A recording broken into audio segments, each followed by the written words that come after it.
company will be judged by how you behave now after the accident.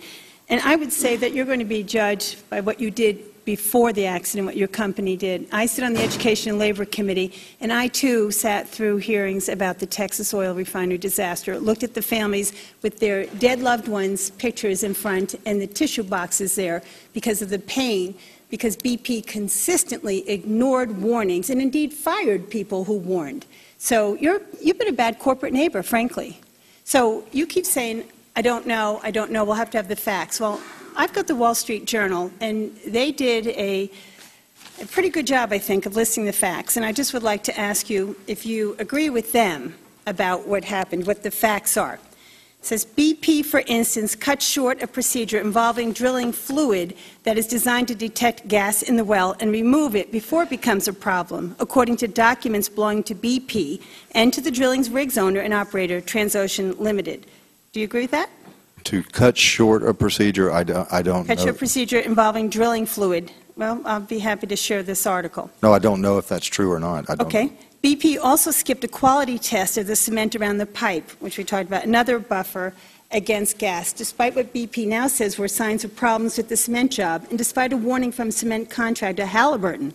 Isn't that ironic? You agree with that? I don't know what test you're talking about in that particular article. Okay, it's the cement. If the gentle lady will yield, it's the cement bond test.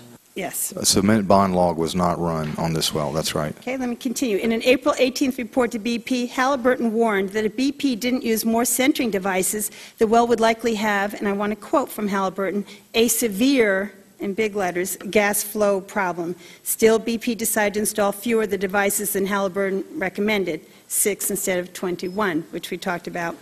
Then they go on to say, despite the well design and the importance of the cement, daily drilling reports show that BP didn't run a critical but time-consuming procedure that might have allowed the company to detect and remove gas buildup in the well. Does that sound familiar to you? I don't know the procedure that article is referring to. The centralizers, there were 6 centralizers run rather than, I think, 6 rather than 21. I don't know the logic around why that was done. Okay, and the investigation will be looking at that. Finally, BP also didn't run tests to check on the last of the cement after it was pumped into the well, despite the importance of cement to this well design and despite Halliburton's warning that the cement might not seal properly. Workers from Schlumberger Limited were aboard and available to do such tests, but on the morning of April 20th, about 12 hours before the blowout, they were told their work was done. They caught a helicopter back to shore at 11 a.m. I mean, I can't understand this. And I have to tell you that I believe Americans don't understand how this could be.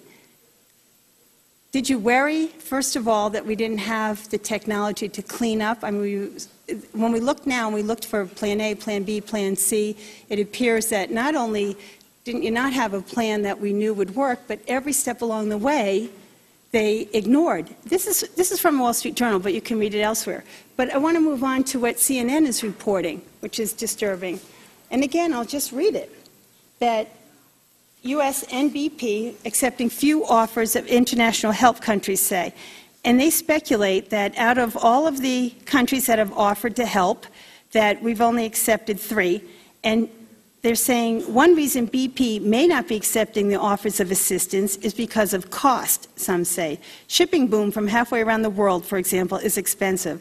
Other factors, according to a senior U.S. official, include liability for any equipment that might be provided and support for any crews that might accompany that equipment. Is this true? Well, I know we've gotten 15,000 different ideas and requests that have come in to help. We are using every good idea we can find. That's coming through Unified Command. We're using Norwegian scientists for monitoring. We're using Canadian planes for overflights and analysis through Unified Command. We've flown boom from Europe. We've flown assets from around the world to get in place, all through Unified Command. But has your company turned down offers from other countries? This article says that you have. Turned down? Offers of help, offers of assistance. I'm asking you specifically, is CNN what they just wrote, that some people say it's because of cost. Is that true? I don't have any information that say we've turned down offers because of cost, nor do I know if we've turned down offers from countries. I don't know that. Okay, I appreciate We've it. accepted some from countries. If you could get back to me on that. Thank you. I yield back. Gentlelady, its time has expired. Gentlelady from the Virgin Islands, Dr. Christensen.